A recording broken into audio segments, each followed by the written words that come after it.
Hi everyone and welcome to Scary Nightmare. If you're new here, please consider subscribing. We delve deep into the darkest, most chilling real-life horror stories out there. And if you're a returning viewer, I'm so glad to have you back, friend. In this video, we're heading back into the Appalachian Mountains to cover 3 absolutely terrifying stories of people who went camping, thinking they were in for a peaceful getaway, only to discover that the dense woods hide more than just wildlife. Out here, the trees can conceal everything from psychopaths to things we simply can't explain. We kick things off with one of the most disturbing and disgusting videos I've ever come across. Then, we move on to a story that isn't just terrifying.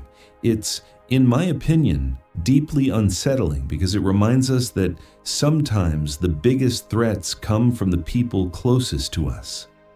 And finally, we dive into a creature sighting that defies explanation, something that roams these mountains at night and kills anything that crosses its path. As always, thank you so much for being here and for keeping this channel alive. Your support means more than you could ever imagine. Now, dim the lights, get comfortable, and let's head back into the mountains. And remember, viewer discretion is advised. This story happened 5 years ago, and when I tell you it's absolutely bizarre, I'm not being dramatic. I was camping solo in the Smoky Mountains, a few miles off a backwoods trail not far from Cad's Cove. The Smokies are filled with remote cabins people can rent, and even though I usually stayed away from those more popular areas, I'd set up close enough to a known cabin spot near a lake I'd seen before on past hikes. It was quiet, peaceful, dense woods surrounding me on all sides. It was mid-afternoon, the kind of warm stillness that makes everything in the woods seem frozen in time when I saw them. A couple, a man and a woman, stepping out from the trees as if they'd been dropped there. What struck me first was how incredibly attractive they were. Not just regular good looks, but the kind of beauty that felt manufactured. Skin like porcelain, perfect teeth, eyes too clear, hair like they'd stepped off a film set. The kind of pretty that almost made you let your guard down instantly. Pretty privilege is real. And I felt it for a moment. It was weirdly comforting to see people like them that deep in the forest. The second thing I noticed was that even though it was summer and unbearably hot, they were both completely covered in clothing. Not an inch of skin showing except for their faces and hands. They asked if I knew where a cabin was, saying they had rented one but had been walking for hours and couldn't find it. They showed me some photos on a phone, and I knew the place. I had seen that exact cabin before. It sat near the water, half hidden by brush and vines, the kind of secluded spot that only really experienced hikers ever find. I told them where it was, instructing them to walk in the direction of the water. If you stood still long enough out here, especially after dusk when everything goes quiet, you could hear the sound of the lake pushing up against the rocks. I watched them walk off, and something about the way they moved, like they knew they were being watched, stuck in my head. But I let it pass. They literally looked like 2 models completely out of place, teleported straight from the city into a remote area in the middle of nowhere. That's the best way I can explain it to you. I eventually forgot about them after a while and went back to my own things. It was the second to last night I planned to spend out there, and I wanted to make the most of it, maybe even finish the book I'd brought with me. As it started getting dark, I thought about lighting a small fire to make dinner, but that's when the man showed up. He was alone, saying they still hadn't found the cabin, and now his girlfriend was missing. He looked shaken, breathing hard as if he'd been running. I felt for him. I'd probably panic too if I lost someone out here. But it didn't feel right. I couldn't shake the thought that if they were so inexperienced, as they claimed at the start, why choose such an isolated spot in the Smokies? And if they had pictures of the cabin and we were literally so close to it, How are they this lost? I figured there are dumb people out there for everything, and that's exactly why disasters happen so often in those mountains. People with zero experience thinking they can handle it. I decided I was going to help. I wasn't about to let another tragedy happen out here, especially if there was something I could do to stop it. I told him I'd help, and that's when I saw an expression flash across his face. I can't even tell you exactly what it was. It was quick, almost unpredictable. But whatever it was, it made my body react like it was standing in front of a threat, without thinking, letting instinct take over. I told him I just needed to grab a quick drink of water from my tent first. So I slipped into my tent, grabbed my sidearm, and tucked it into my waistband. Something in me had started buzzing, like a quiet alarm ringing under the surface. Music. We started walking. At first, he seemed anxious, nervous even, but the farther we got, the calmer he became. I asked where he'd last seen her, and every time he dodged the question, just repeating that it was somewhere in this direction. We were heading toward the cabin. Once again, how was it even possible that they hadn't found it? Then I asked again, and what he said made me stop in my tracks. He told me they got lost near the cabin. Near it, not looking for it. Near it. Which didn't make sense. Just a half hour earlier, he told me they hadn't found it. I turned to look at him, and he already had a knife in his hand. Just like that. No change in expression, just standing there, holding it as if it belonged there. My hand instinctively went to my gun. I pulled it out and raised it, demanding to know what the hell was going on. He didn't speak. He just smiled. Not friendly and not nervous, just a cold, calm grin. And in that moment, the woods felt smaller, the darkness thicker. Then I heard footsteps behind me. A female voice said something I couldn't make out, but her tone dripped with mockery. I turned to look, and I have to say, I had never in my life seen anything so bizarre, not even in horror movies. She was completely naked, her body covered in deep scratches and thick scars. Her skin looked like it had been dragged through thorns. She saw the terror on my face, and like she was on a runway, gave me a little bow and slowly spun in place. Her back was even worse than the front, completely covered in blood and deep raw cuts, as if she'd been whipping herself. Her mouth curled into a grin as she walked toward him. When she got to his side, she began unbuttoning his shirt slowly, almost ceremonially. Underneath, he looked just like her. Not fresh wounds, but older ones. Dried blood, healed cuts. They had been cutting each other out there in the middle of the forest. I could feel the gun slipping in my hand, slick with sweat, and I don't even think it was fear I was feeling anymore. It was absolute terror. I knew I wouldn't make it out of there alive unless I ran. I bolted without thinking, pure instinct taking over, tearing through the forest with branches slapping at my arms and my breath coming in ragged gasps. I kept expecting to hear footsteps chasing me.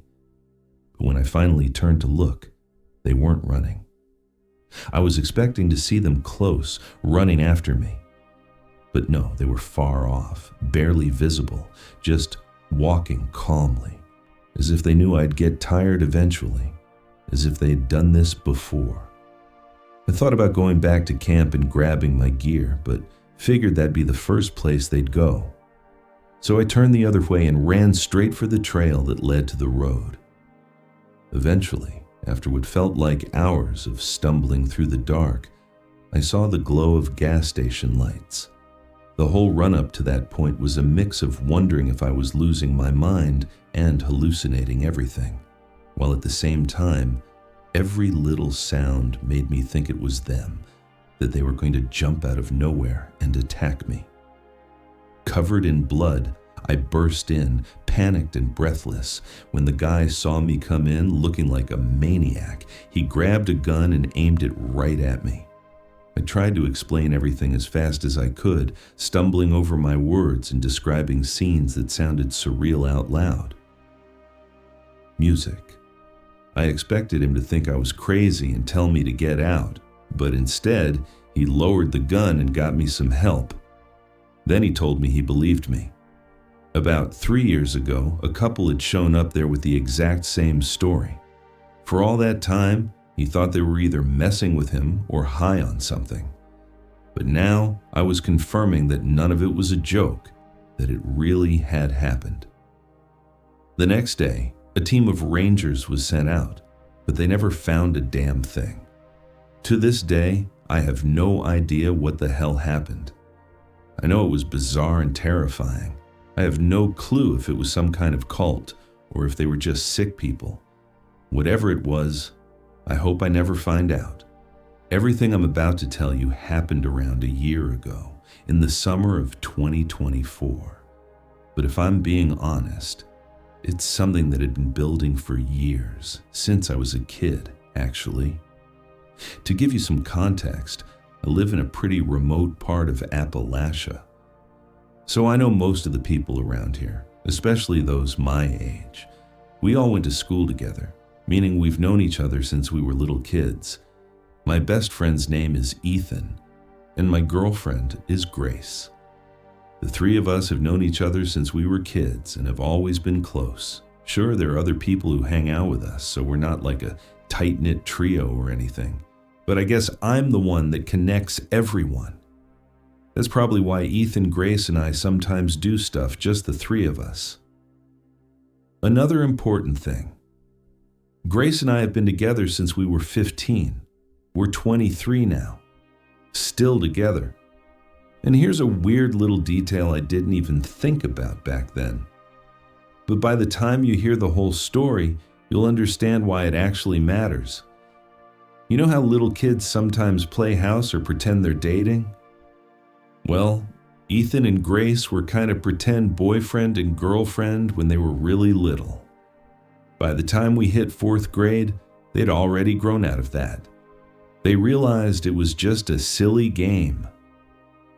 When I started dating Grace years later, I didn't even remember any of that. It was so long ago, just a dumb kid thing. But when Ethan found out, he didn't exactly react well.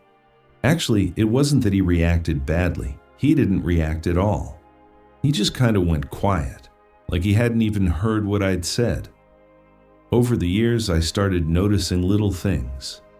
He became stiff, kind of awkward. Whenever Grace was around, he'd come up with excuses to leave early or not hang out at all if she was there. One time I mentioned it to Grace and asked if she thought he was acting weird. She told me she didn't really know him all that well anymore. Said they were close when they were kids, but had kind of drifted apart. That's when I first started wondering if he was holding on to some weird resentment. I didn't want to ruin our friendship, so I asked him directly one day. He completely lost it, angrier than I'd ever seen him. A few days later, maybe a week, after I tried reaching out a few times with no answer, he showed up at my place to apologize. Said he just had a bad day and that it had nothing to do with Grace. He just didn't vibe with her and liked it better when it was just the two of us. Then he suggested we take a trip, just the two of us, go camping in the Appalachians like we used to, something we hadn't done in a while. I really wanted to patch things up between us, so I was in right away. The plan was to hike for a bit and camp out for a night or two in the woods. He told me he needed to prep a few things, but that in a week or two we'd be good to go. That whole week, I didn't hear a single word from him, which was weird because we used to talk all the time. I figured he was just busy. His dad worked at the gas station in town, so when I stopped for gas, I casually asked him if everything was okay with Ethan. He kind of paused and said, "Yeah," but admitted Ethan had been acting weird lately. Said he'd been locked up in his room almost all the time, only coming out now and then to grab something, then going right back in. I told him Ethan and I had a camping trip planned, and he looked surprised, genuinely surprised. Said he didn't know anything about it. Anyway, the day finally came, and we left early that morning. Right off the bat, Ethan felt off. I remember one of the first things he asked me was whether I'd told anyone where we were going. I was about to say grace, but something in me held back, didn't want to stir anything. I told him I'd mentioned it vaguely to my parents. He gave me this weird look, then asked if I'd mind changing the route a little. Said there was a ridge further north he wanted to check out and that we might have to stay out 3 nights instead of 2. I didn't have a job lined up yet, so I told him, sure. A couple hours into the hike, I asked him if we were really okay, him and me. He said we were, and I brought up the fact that we hadn't really talked in almost 2 weeks. He said it wasn't intentional, just that he'd been busy helping his dad at the gas station. Started telling this whole story about how his dad was getting older and needed more help. It sounded fake.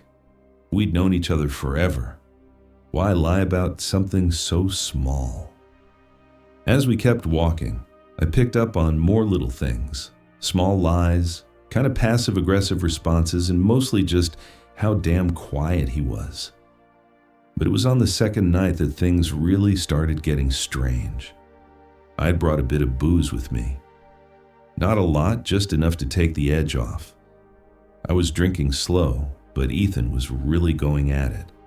That's when he started talking.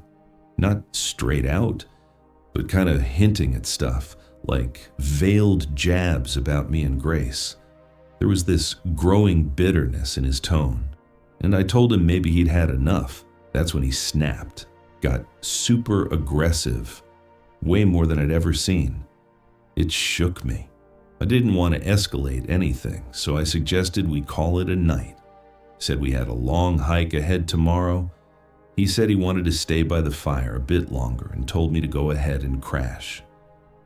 Usually on these trips we'd bring 1 tent and share. But this time we had 2, so I got up and headed to mine. I tried to sleep, but I couldn't shake the heavy feeling. Something was off. The air felt thick, like it was holding some kind of grief. I tossed and turned for like an hour before finally deciding to step outside. He'd passed out on the ground next to the fire, bottle empty beside him. That's when I noticed the little notebook in his hand. I got closer, curious, and saw it was kind of like a journal. The handwriting was all messy and almost angry looking. My name was scribbled out in several places. That got my attention. My name and Grace's were all over the pages. I knew I shouldn't read it, but at that point, curiosity had its claws in me. I tried to gently slide the notebook out of his hand, but he shifted and muttered something, almost woke up, so I backed off and figured I'd check his tent instead. What I found in there shook me. 2 more notebooks, not really journals in the traditional sense. He skipped around a lot. Some entries days apart, others months, even years. But some of the writing dated back 15 years. Normally, I might have found that interesting, a look inside someone's head. But as I started reading, I got this cold, sick feeling. At first, it was all about Grace, how they were meant to be together. It was obsessive and delusional. He was describing things that never even happened. Then, my name started showing up right around the time Grace and I started dating. Pure hatred, just raw, disturbing stuff. The deeper I read, the more horrified I became. This was someone I'd grown up with, my best friend since childhood. And yet, I didn't know him at all. I knew something was seriously wrong, and I needed to figure out exactly what. I didn't even bother being subtle. Yanked the notebook from his hand. If he woke up, I was ready to confront him. But he didn't. Just mumbled something and rolled over, still way too drunk. If I thought I was freaked out before, the last few pages broke me. That trip to the Appalachian Mountains, it was a setup. Only one of us was supposed to make it back. I couldn't believe what I was reading. He'd spent the last 2 weeks figuring out how to kill me without getting caught. He planned to burn the journals, disappear into a new life with Grace. He'd probably be hung over the next morning, but not out of commission. I didn't wait to find out what he had in mind for me. I grabbed the essentials, stuffed them in my pack, and got the hell out of there. I made one big mistake, though. I left the journals behind. I was shaken, panicked, not thinking straight, just wanted out. So I left them. It was stupid.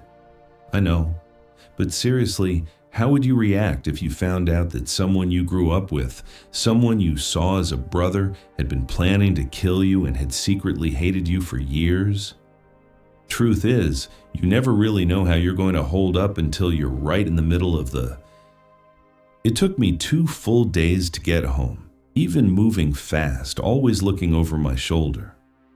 I figured I had a head start, but based on those journals, he was motivated. When I got back, I went straight to the cops and told them everything. But by then it was too late. The journals were gone, burned with no evidence left behind. Grace and I ended up moving out of state at the end of that year. But before we left, he showed up at my door, said that no matter where we went, he'd find us. And since then, he's turned the whole town against us, convinced everyone we're the ones with the problem. The story I'm about to tell y'all isn't very long, and it's not super detailed either. But believe me when I say it was the most terrifying experience of my life. And it really happened. It wasn't some shared hallucination. It wasn't just kids imagining stuff. Over the years, I've heard all kinds of excuses from adults trying to discredit what I saw. But I know it was real. And if I ever doubted it before, I sure as hell don't anymore. That's why I'm here telling this now. My family had lived in West Virginia all their lives, but when I was still a baby, my parents moved us to Ohio. Still, we went back every summer. Or at least I always did, even if my parents couldn't make it. One summer when I was younger, I spent 2 weeks at a local summer school, and that's how I met a few kids from around there, and we ended up becoming friends. It's a more isolated area, fewer people, fewer kids, so folks tend to be closer knit. I'm still really close with 2 of those friends to this day, though I kind of drifted apart from the others over time. But anyway, back to that night. The night everything happened. It was 11 years ago. I was 13. In that area, it was pretty common for people to go hiking or even camp out in the Appalachian, and since we were 13, we figured we were old enough to do it too. Of course, we were just kids and no one was about to let us go out there alone. I was super disappointed. But my grandpa, seeing how upset I was and wanting to give us some kind of experience, said we could set up camp in the backyard of their place, which backed right up into the woods. So, it was almost the real thing. So even though it wasn't what we originally planned, we didn't even hesitate. We jumped at the chance. It was July 31st, 2014, and we got everything ready for a night out in my grandparents' backyard. I remember my grandma wasn't thrilled about the idea at all, and she kept trying to talk us out of it, but that only made us more determined. The only thing that settled her down a bit was my grandpa promising her he'd stay outside with us and keep an eye on everything. My grandpa started us off with a small controlled campfire and then let us do our thing while he settled into his own tent right next to ours. None of us wanted to sleep. We were all set on staying up all night telling scary stories, every now and then unzipping the tent just to stare out into the pitch-black woods. The only rule he made us promise was that no matter what happened, we weren't allowed to step outside the tent. If we heard anything, someone calling our names, whistling, anything at all, we weren't supposed to answer, not even if we thought it was him. We thought that was a little weird. But Clarice, one of my friends, agreed right away. Later on, she told us her parents had told her some stories before. Like I said, we were all hyped to stay up all night, but we were kids. So by around 1 a.m., we were exhausted and ready to pass out. I know I must have fallen asleep for a good while, maybe even close to an hour. I woke up to Clarice shaking me, whispering that there was something outside the tent. We could hear this strange noise, hard to describe, but what really got to me was this horrible smell in the air, like something metallic and rotting at the same time. It was sickening. We woke the others up and just sat there listening for a few minutes. We wanted to peek out, but my grandpa had made us promise not to. At least Clarice and I were dead set on keeping that promise, but it was too late.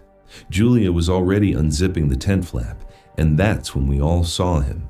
There, halfway hidden among the trees, was a man. At least it looked like a man, but the body was all wrong. His head was freakishly large, and his body was so thin it barely looked human, like he hadn't eaten in months. It was like seeing a full-grown man who was completely malnourished and just off in every way. We all screamed at the same time, and within seconds, my grandpa was at the tent, dragging us out and yelling at us to run for the house. My grandma must have already been awake because by the time we hit the porch, the door was wide open and she was pulling us inside like her life depended on it. We all just stood there in the doorway, frozen, watching my grandpa running with that thing chasing after him. The way it ran, it wasn't right. It didn't move like a person. It was fast, jerky, almost like it wasn't fully in control of its own body. I've never seen anything like it, not before and not since. That night, we all stayed in the living room, some of us crying while my grandma tried to calm us down with hot drinks. But even she looked terrified, like she'd seen something she couldn't explain either.